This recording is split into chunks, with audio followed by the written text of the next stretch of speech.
ಒಂದು real estate ಕೊಲೆ ಅಂತ ಗುರುತಿಸಲಾಗಿರುವಂತ ಬಿಕ್ಲು ಶಿವ ಅನ್ನೋರ ಹತ್ಯೆ ಕೇಸ್. ಆ ಕೇಸ್ನ ಮೊದಲ ಆರೋಪಿ ಜಗ್ಗ ಅಂತ ಮಾನ್ಯ ಶಾಸಕ ಭೈರತಿ ಬಸವರಾಜ್ ಅವ್ರ ಜೊತೆಗೆ ಬಹಳ ನಿಕಟವರ್ತಿ, ಅವ್ರ ಜೊತೆಗೆ ಬಹಳ ಗುರುತಿಸ್ಕೊಳ್ತಾ ಇದ್ದಾನೆ ಅಂತ ಒಂದು ಆರೋಪ ಇತ್ತು.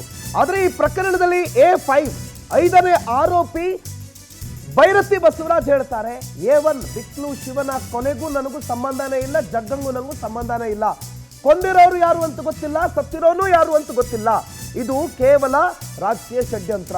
ಫೋಟೋ ಅಂತೀರಿ, ಯಾರ್ಯಾರೋ ಬಂದು ಫೋಟೋ ತಗೋತಾರೆ, ಫೋಟೋ ತಗೊಂಡವರೆಲ್ಲ ನಮ್ಗೆ ಆಪ್ತರಾಗ್ತಾರ, ಎಲ್ಲರೂ ಪರಿಚಯ ಇದ್ದು ಬಿಡ್ತಾರಾ ಅಂತ ಭೈರತಿ ಬಸವರಾಜ್ ಈ ವರಸೆ ಎತ್ತಿದ್ದಾರೆ. ಇದೇ ನಮ್ಗೆ ಹೊಸ್ತುವಲ್ಲ, ಅಥವಾ ಹಿಂಗೆ ಬರುತ್ತೆ ಅನ್ನುವ ಎಕ್ಸ್ಪೆಕ್ಟೇಷನ್ ಇಲ್ಲದೆ ನಾವು ಕೂತಿರ್ಲಿಲ್ಲ. ಪೊಲೀಸ್ ವಿಚಾರಣೆಗೆ 2ನೇ ಸಲ ಬಂದರು ಭೈರತಿ ಬಸವರಾಜ್. ಸುಮಾರು 4 ಗಂಟೆಗಳ ಕಾಲ ಇವತ್ತೂ ಕೂಡ ಮಾನ್ಯ MLA ಸಾಹೇಬರಿಗೆ ಪೊಲೀಸರು ಗ್ರಿಲ್ ಮಾಡಿದ್ರು. ಒಂದಿಷ್ಟು ಪ್ರಶ್ನೆಗಳು, 4 ಜನ ACPಗಳು, ಆ ಎಲ್ಲ ಪ್ರಶ್ನೆಗಳಿಗೆ ನಾನು ಉತ್ತರ ಕೊಟ್ಟಿದ್ದೀನಿ ಅಂತ ಶಾಸಕರು ಹೊರಗಡೆ ಬಂದು ಮಾತಾಡಿದ್ರು. ಆದರೆ ಹೊರಗಡೆ ಬಂದ ಶಾಸಕರ ಮುಖದಲ್ಲಿ ಸ್ವಲ್ಪ ಸಿಟ್ಟು ಕೂಡ ಇದ್ದಂಗಿತ್ತು. ಕೇಳಿ. ಹಲವಾರು ಕ್ವಶನ್ಗಳನ್ನು ಕೇಳಿದ್ದಾರೆ, ಪ್ರಶ್ನೆಗಳನ್ನು ಕೇಳಿದ್ದಾರೆ, ಅದಕ್ಕೆ ಉತ್ತರವನ್ನು ಕೂಡ ಹೇಳಿದ್ದೀನಿ. ಮತ್ತೆ ಕೂಡ ನೋಟಿಸನ್ನು ಕೊಟ್ಟಿದ್ದಾರೆ, ಮತ್ತೆ ಕೂಡ ನೋಟಿಸನ್ನು ಕೊಟ್ಟಿದ್ದಾರೆ. ನಾವು ಯಾವ ಸಂದರ್ಭದಲ್ಲಿ ನಿಮಗೆ ಡೇಟ್ ಕೊಟ್ಟಿಲ್ಲ, ನೋಟಿಸ್ ಕೊಟ್ಟಿದ್ದಾರೆ. ಯಾವ ಸಂದರ್ಭದಲ್ಲಿ ನೀವು ತನಿಖೆಗೆ ಬರಬೇಕು ಅಂತ ಕೂಡ ಸಹಕಾರ ಮಾಡಬೇಕು ಅಂತ ಹೇಳಿದರೆ ನಾನು ಸಹಕಾರ ಮಾಡ್ತೀನಿ ಅನ್ನೋ ಮಾತನ್ನು ಹೇಳಿದ್ದೀನಿ. ಸೊ ಇಷ್ಟು ಬಿಟ್ಟರೆ ಬೇರೆ ಏನು ಇದಕ್ಕೆ ನನಗೆ ಸಂಬಂಧ ಇಲ್ಲ ಅಂತ ಹೇಳಿ ಆಲ್ರೆಡಿ ನಾನು ಅವತ್ತೇ ಏನು ಆ ಘಟನೆ ಆದ ದಿವಸವೇ ನಾನು ಪ್ರತಿಕ್ರಿಯೆಯನ್ನು ಕೊಟ್ಟಿದ್ದೀನಿ. ಇದಕ್ಕೂ ನನಗೆ ಯಾವುದೇ ಸಂಬಂಧ ಇಲ್ಲ ಅಂತೇಳಿ. ಈಗ ನಾನು ಒಬ್ಬ ಜನಪ್ರತಿನಿಧಿ, ನನ್ನ ಜೊತೆ ಯಾರು ಬಂದು ಫೋಟೋ ತೆಗೆಸ್ಕೊತಾರೆ, ಯಾರು ನನ್ನ ಜೊತೆಗೆ ಹಿಂತಿದ್ದಾರೆ, ನಾವೇನು ಪತ್ತೆ ಹಚ್ಚಕ್ಕಾಗದ. ಸೊ ಬರ್ತಾರೆ, ಫೋಟೋ ತೆಗೆಸ್ಕೊಂತಾರೆ, ಹೋಗಿ ಆ ಫೋಟೋಗಳು ಆಗಿರ್ತಕ್ಕಂಥದ್ದು ನೀವು ಹಾಕಿದರೆ ನಾನು ಕೂಡ ನೋಡಿದ್ದೀನಿ. ಹಾಕ್ಬಿಟ್ರೆ ಯಾವುದೇ ಇದಿಲ್ಲ, ನನಗೂ ಈ ಪ್ರಕರಣಕ್ಕೂ ಸಂಬಂಧ. ಸರ್, ಇನ್ಕ್ಲೂಡಿಂಗ್ ಜಗದೀಶ್ ಸೇರಿಸಿ 12 ಆರೋಪಿಗಳು ಏನಿದ್ದಾರೆ ಅರೆಸ್ಟ್ ಆಗಿರೋರು ಸೇರಿಸಿ ಯಾರಿಗೂ ಸಹ ನಿಮ್ಮ ಪರಿಚಯ ಇಲ್ವಾ? ಯಾರಿಗೂ ನನ್ನ ಪರಿಚಯ ಇಲ್ಲ, ಜಗದೀಶ್ ಇನ್ಕ್ಲೂಡಿಂಗ್ ಅವರು ಪರಿಚಯ ಇಲ್ಲ. ಸರ್, ನಿಮಗೆ ನೋಟಿಸ್ ಕೊಟ್ರಲ್ಲ ಪೊಲೀಸರು, ನೀವು ಕೇಳಿದ್ರ ನಿಮ್ಮ ಹತ್ರ ಏನು ಸಾಕ್ಷಿ ಇದೆ, ನನಗೆ ನೋಟಿಸ್ ಕೊಡಕ್ಕೆ ಏನು ಸಾಕ್ಷಿ ಇದೆ ನಿಮ್ಮ ಹತ್ರ ಅಂತ ಕೇಳಿದ್ರೆ? ಈಗ FIR ಆಗಿದೆಯಲ್ಲ, FIR ಆದಮೇಲೆ ಅವ್ರು ಕರೆಯೋದು ಅವ್ರ ಕರ್ತವ್ಯ. ಅವ್ರು ಕರೆದಿದ್ದಾರೆ, ವಿಚಾರಣೆಗೆ ನೋಟಿಸ್ ಕೊಟ್ಟಿದ್ದಾರೆ, ವಿಚಾರಣೆಗೆ ಬಂದಿದ್ವಿ. ಅವ್ರು ಏನು ಪ್ರಶ್ನೆ ಕೇಳಿದ್ರೆ ಅವ್ರು ಉತ್ತರಗಳು ಹೇಳಿದ್ದೀವಿ. ಮುಂದೆ ತನಿಖೆಗೆ ಬರಬೇಕು ಅಂತ ಹೇಳಿದ್ರೆ ಸಹಕಾರ ಕೊಡ್ತೀವಿ ಅಂತ ಹೇಳಿದ್ರೆ ಸಹಕಾರ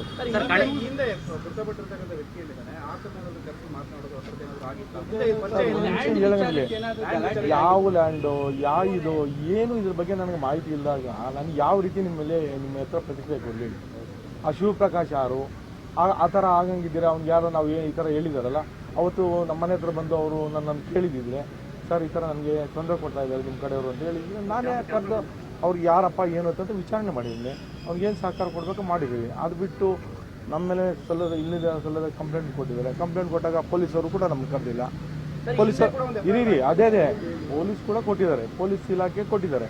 ಪೊಲೀಸ್ ಇಲಾಖೆ ಕೊಟ್ಟಾಗ ಪೊಲೀಸರು ನಮ್ಮನ್ನು ಕರೆದು, ನೋಡ್ರಿ ಈ ಥರ ನಿಮ್ಮ ಮೇಲೆ ಯಾರೋ ಪ್ರಕರಣ ಕೊಟ್ಟಿದ್ದಾರೆ, ಯಾರು ಇವರು, ಏನು ಇದಕ್ಕೆ, ಯಾಕೆ ಇದು ಅಂತ ನಮ್ಮನ್ನು ಕೇಳಿದರೆ ಅದಕ್ಕೂ ಕೂಡ ಉತ್ತರ ಹೇಳ್ತಾ ಇದೆ.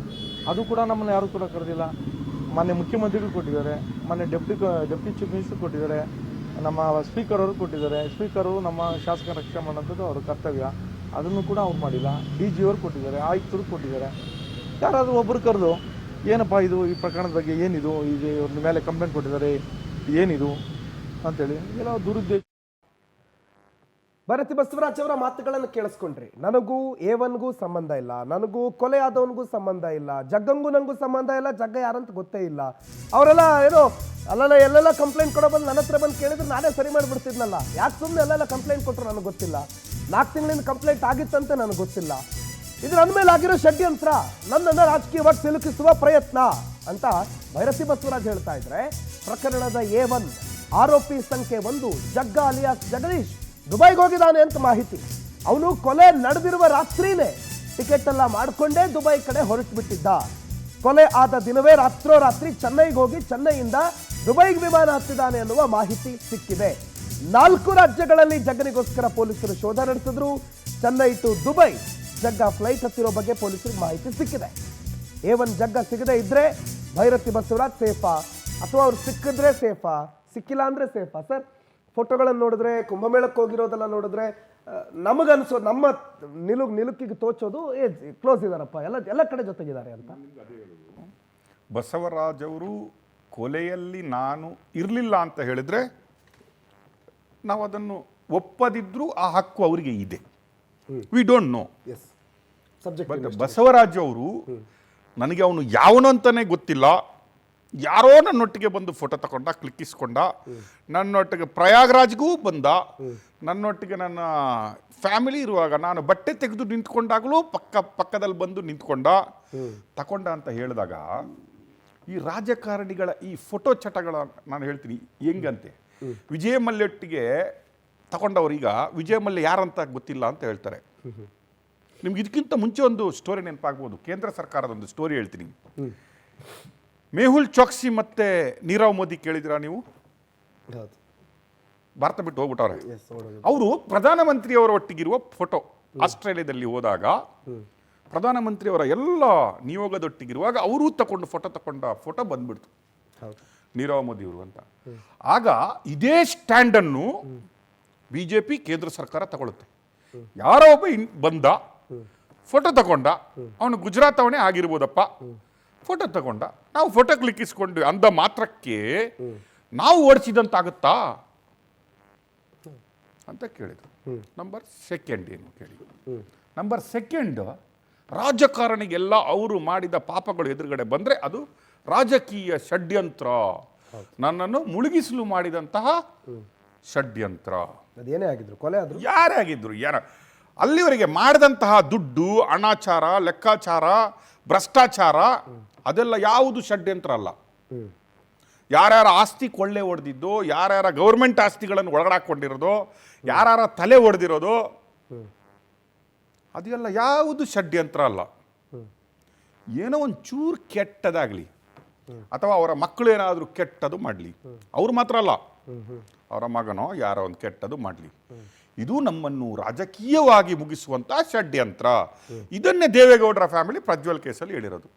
ಮಾಸ್ ರೇಪ್ ಆದ್ರೂ ಕೂಡ ರಾಜಕೀಯ ಷಡ್ಯಂತ್ರ, ಅವರೇ ರೆಕಾರ್ಡ್ ಮಾಡ್ಕೊಂಡಿದ್ರು ಕೂಡ, ಅವನೇ ಪಬ್ಲಿಷ್ ಮಾಡಿದ್ರು ಕೂಡ ನಾವು ತೋರಿಸಿದ್ರೆ ಹೇಳೋದೇನೋ ಅದು ಅವರು ಟಾರ್ಗೆಟ್ ಮಾಡಿರೋದು ನಮಗೆ ರಾಜಕೀಯವಾಗಿ ಮುಗಿಸ್ಲು. ನನ್ನ ಮೊಮ್ಮಗನೋ, ನನ್ನ ಅಣ್ಣನ ಮಗನೋ, ನನ್ನ ಮಗನೋ ಮಾಡಿರೋದು ಸರಿ, ಸಂತ್ರಸ್ತೇರಿಲ್ಲ ಅಲ್ಲಿ, ನಾವೇ ಸಂತ್ರಸ್ತರು ಈಗ. ಯಾಕಂದ್ರೆ ರಾಜಕೀಯವಾಗಿ ನಮ್ಮನ್ನು ಮುಗಿಸ್ಲು ಇನ್ನೊಂದು ರಾಜಕೀಯ ಮುಖಂಡ ಅದನ್ನು ಮಾಡಿಸಿದಾನೆ ಅಂತ ಹೇಳೋದು. ಇದು ಬಸವರಾಜ್ ಹೇಳಿದ ಇವತ್ತು ಪಂಚತಂತ್ರ ಕತೆ ಇತ್ತು. What you expect more than that? What you expect more than that from ಒಬ್ಬ ರಾಜಕಾರಣಿ ಹತ್ರ ನೀವು ಇದಕ್ಕಿಂತ ಜಾಸ್ತಿ ಯಾವುದನ್ನು ಎಕ್ಸ್ಪೆಕ್ಟ್ ಮಾಡಬಹುದು?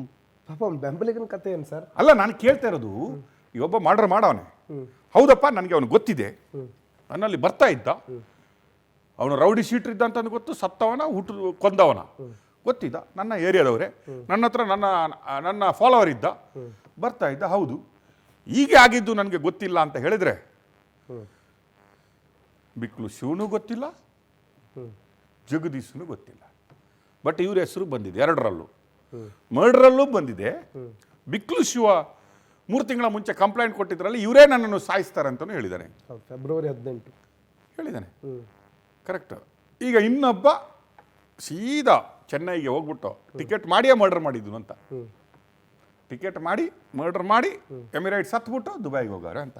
ದುಬೈಗೆ ಹೋಗಿದ್ರೆ ಹಿಂದೆ ಬರ್ತಾರೆ ಬಿಡಿ, ಲುಕ್ಔಟ್ ನೋಟಿಸ್ ಇರ್ಬೋದು, ಇನ್ನೊಂದು ವೀಸಾ ಒಂದು 3 ತಿಂಗಳದ್ದು ಇರ್ಬೋದು, ಅರ್ಜೆಂಟ್ ಹೋಗಿರ್ಬೋದು, ಸ್ವಲ್ಪ ತಣ್ಣಗಾದ ಮೇಲೆ ಬಂದು ಸರೆಂಡರ್ ಆಗ್ತೀನಿ ಅಂತ ಹೇಳ್ಬೋದು. ಇಲ್ಲ ಅಂದರೆ ಪೊಲೀಸರು ಎಲ್ಲಾದರೂ ಹುಡುಕ್ಬಿಟ್ಟು ಕಾಲಿನ ಕೆಳಗಡೆ, ಎಲ್ಲಿ ಕಾಲಿನ ಕೆಳಗಡೆ ಗುಂಡಾಕಿರ್ಬೋದು, ಇಲ್ಲ ಅಂದರೆ ಯಾರ್ದು ಹೆಸರು ಬರಬಾರ್ದು ಅಂದರೆ ಡಬಕ್ ಅಂತ ಹಾಕ್ಬಿಟ್ಟು ನಮ್ಮ ಮೇಲೆ ಅಟ್ಯಾಕ್ ಮಾಡ್ದ, ನಾವು ಅವನ ಮೇಲೆ ಅಟ್ಯಾಕ್ ಮಾಡಿದ್ವಿ ಅಂತ ಆಗ್ಬೋದು. ಬಟ್ ಈ ಕೊಲೆಗೂ ಇದಕ್ಕೂ ಎಲ್ಲದಕ್ಕೂ ನಮಗೆ ಅಸಹ್ಯ ಹುಟ್ಟುವುದೇನೆಂದರೆ ಈ ರೀತಿಯ ಹೇಳಿಕೆಗಳು ಸಂಬಂಧನೇ ಇಲ್ಲ. ಇವತ್ತು ಅವರು ಹೋದ ರೀತಿ ನೋಡಿದರೆ ನಾನೇನೋ ಭಾರಿ ಒಬಿಡಿಯಂಟು, ನಾನು ಬಂದು ವಿಚಾರಣೆ ಎದುರಿಸ್ತಾ ಇದ್ದೀನಿ. ವಿಚಾರಣೆ ಎದುರಿಸ್ತಿರೋದು ಯಾಕೆ ಹೇಳಿ? ಅಲ್ಲಿ ಹೈಕೋರ್ಟ್ ಹೇಳ್ಬಿಟ್ಟಿದೆ,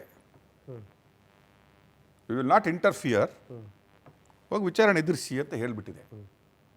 ಇನ್ನು ವಿಚಾರಣೆ ಎದುರಿಸಿಲ್ಲ ಅಂದರೆ ಏನಾಗುತ್ತೆ ಹೇಳಿ? ಕೋರ್ಟ್ ಹೇಳುತ್ತೆ ವಶ ಮಾಡ್ತಾರೆ. ಅಲ್ಲ, ಇದ್ರೆ ಬೀಳುಡು ಸಿಗಲ್ಲ, ನಾವು ಹೇಳಿದ್ದ ನೀನು ಮಾಡಿಲ್ಲಲ್ಲ ಅಂತ ಆಗುತ್ತೆ ಅಷ್ಟೇ. Is in fix. ಬಟ್ ಆ ಹೇಳಿಕೆಯನ್ನು ಜನಸಾಮಾನ್ಯರಲ್ಲ, ನಾವು ಮೂರ್ಖರಾಗಿ ಕೇಳ್ಕೊಂಬರ್ಬೇಕಷ್ಟೇ.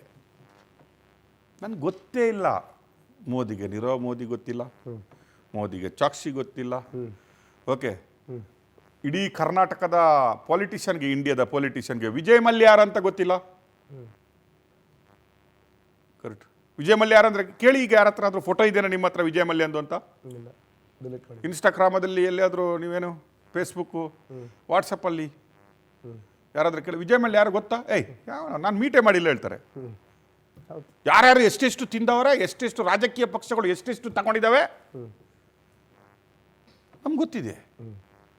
ಈಗ ಕೇಳಿದ್ರೆ ಯಾರು ನಮ್ಗೆ Vijay Mallya who is this? RCB ಓನರ ಕೇಳ್ತಾರೆ.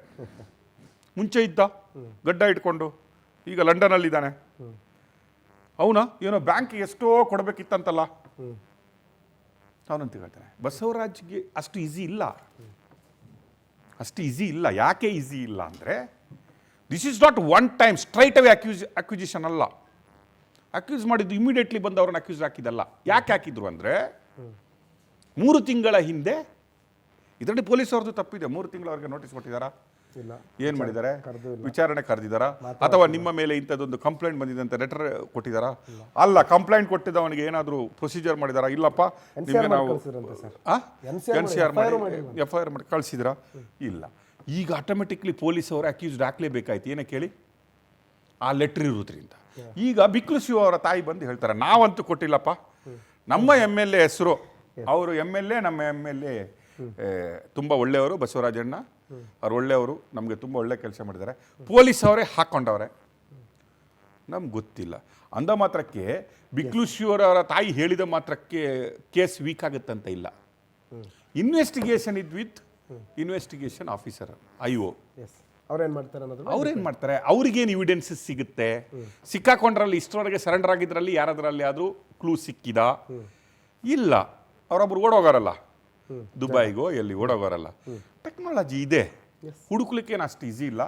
I don't think so Basavaraj can escape very easily. ಅವ್ರು ಏನಾದರೂ ಇದರಲ್ಲಿ ಇನ್ವಾಲ್ವ್ ಇದ್ರೆ. ಇನ್ವಾಲ್ವ್ ಇಲ್ಲ ಅಂತ ಹೇಳಿದ್ರೆ ಇಟ್ ಈಸ್ ಮೋರ್ ದೆನ್ ರಾಜಕೀಯ ಷಡ್ಯಂತ್ರ. It's a bad luck. Total ತಪ್ಪು ಮಾಡದೇ ಇದ್ರೆ ಭಯಪಡುವ ಅಗತ್ಯ ಇಲ್ಲ. ತಪ್ಪು ಮಾಡಿದ್ರೆ ನಾನು MLA, ನಾನು ಮಿನಿಸ್ಟ್ರು ಅಂತಂದ್ರೂ ಕೇಳಲ್ಲ. ಆದರೆ ಈ ರಾಜಕಾರಣಿಗಳ ಜೊತೆಗೆ ಹೋಗ್ಬಿಟ್ಟು ಜೈ ಅನ್ನೋಕ್ಕಿಂತ ಮೊದಲು ಯೋಚನೆ ಮಾಡಿ, ಪರಿಸ್ಥಿತಿ ಬಂದಾಗ ಹಿಂಗೂ ಅಂತ ರಾಜಕಾರಣಿಗಳು ಅನ್ನೋದನ್ನ ನೆನ್ಪಿಟ್ಕೊಳ್ಳಿ. ಇದು ಇವತ್ತಿನ power focus. Thank you so much sir join ಆಗಿದ್ದಕ್ಕೆ. ಥ್ಯಾಂಕ್ ಯು ಸೋ ಮಚ್ ನೀವೆಲ್ಲ ನೋಡಿದ್ದಕ್ಕೆ.